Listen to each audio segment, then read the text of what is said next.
Will you please explain how Muhammad, the greatest of all the prophets, with his usual keen intellect, was able to mix up the 10 plagues of Egypt with the 10 commandments at Mount Sinai? Like everything else in his Quran, Muhammad's comprehension of the biblical stories was minimal to say the least. He invariably got them mixed up, both in time and space. The stories of the 10 plagues and the 10 commandments are very clearly portrayed in the Bible. They are totally incomprehensible and in error in Muhammad's Quran, as we shall presently show.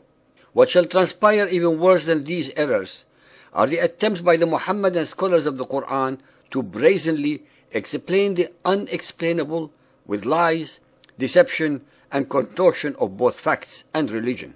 We would like to point out to our listeners, especially those who are followers of Muhammad, that there is not a single Quranic verse in the following examples that represents anything actual from the original biblical story.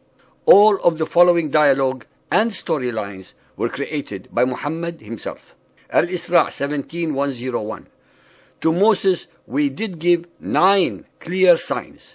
Ask the children of Israel. Well, we have asked the children of Israel, just as Muhammad requested, and they told us that to start with, the clear signs, miracles, were 10 in number and not 9. Al-An'am 27.9. O Moses, verily I am Allah the Exalted in might, the Wise. Now throw down thy rod. Now put thy hand into thy bosom, and it will come forth white without stain. These are among the 9 signs thou wilt take to Pharaoh and his people. Al-A'raf 7.130.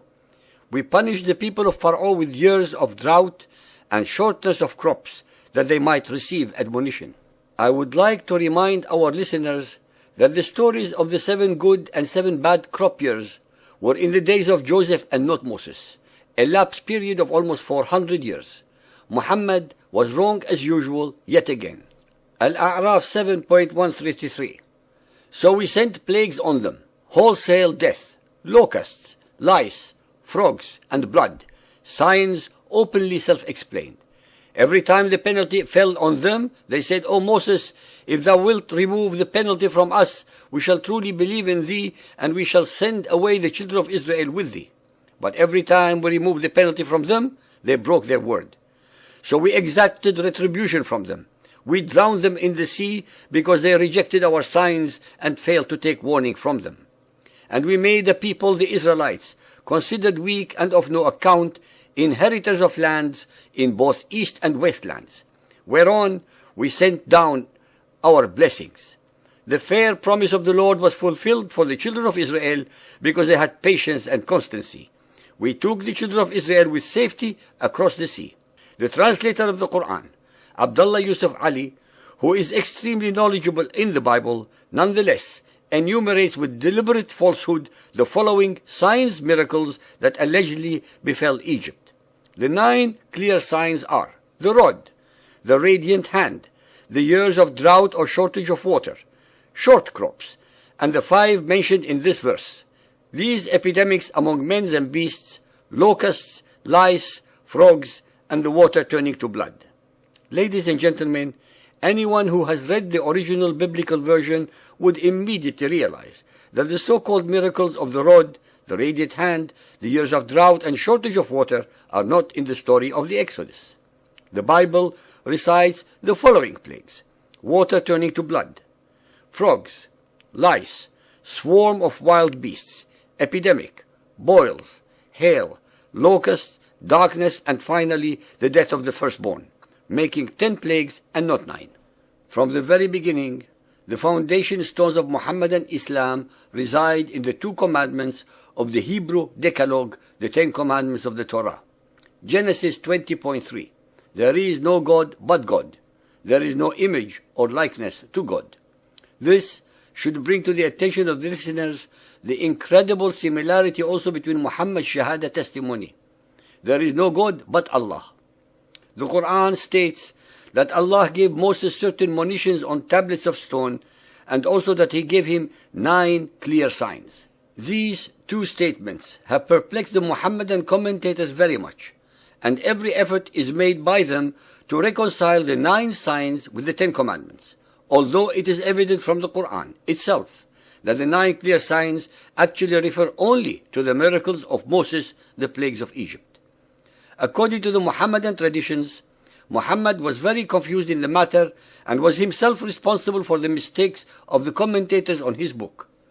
For it is related in Mishkat al-Masabih, which is an improved version of Masabih al-Sunnah by al-Tabrizi, that a Jew came to Muhammad and asked him about the 9 wonders which appeared by the hands of Moses. Muhammad answered him, "Do not associate anything with Allah, do not steal, do not commit adultery, do not kill, do not take an innocent before the king to be killed, do not practice magic, do not take interest, do not accuse an innocent woman of adultery, do not run away in battle, and especially for you Jews, not to work on the Sabbath." Muhammad was of course his usual and understandable ignorant self, in error on 5 of the items he mentioned, as well as having given the wrong answer to the question, which related to the 10 plagues and not the 10 commandments. Al-Muhaddith Abdul Haq al-Dahwali remarks on this tradition that the Jew asked Muhammad about the 9 miracles or plagues of Egypt, but Muhammad answered him in error with the 10 commandments. A comparison of the 10 commandments given by the great Hebrew lawgiver Moses with those recorded in the above tradition and in the 6th surah of the Quran, verse 152, will show how imperfectly Muhammad was acquainted with the biblical scriptures. The commentator Hussein, who wrote 400 years ago, says that the following verses in Surah Al-An'am are those 10 commandments, which in every dispensation are incumbent on mankind and cannot be abrogated, meaning undoubtedly the 10 commandments from Moses. Al-An'am 6.151 say, "Come, I will rehearse what your Lord hath made binding on you, that you assign naught to him as a partner, that you be good to your parents, that you slay not your children, that you come not near to pollutions outward or inward, that you slay not anyone whom Allah hath forbidden you unless for a just cause. Come not nigh to the substance of the orphan, but to improve it until he came of age. Use a full measure and a just balance, and when you give judgment, observe justice, even though if the affair be a kinsman. Fulfill the covenant of Allah. Follow not other paths, lest ye be scattered from his path. This he hath enjoined so that we may fear him." Compare the above with the biblical 10 commandments. Exodus 20.3. "You shall have no other gods beside me. You shall make no graven images. You shall not utter the name of God in vain. Remember the Sabbath day. Honor your father and mother. You shall not murder. You shall not commit adultery. You shall not steal. You shall not bear false witness. You shall not covet your neighbor's wife." In conclusion, ladies and gentlemen, there is no human being on earth who can show a single verse in Muhammad's Quran that represents a new, intellectual, moral, spiritual, and original concept, precept, thought, or idea which is in any way, shape, or form equal to or superior to these that Muhammad plagiarized, plundered, pirated, and or perverted from the Hebrew Bible.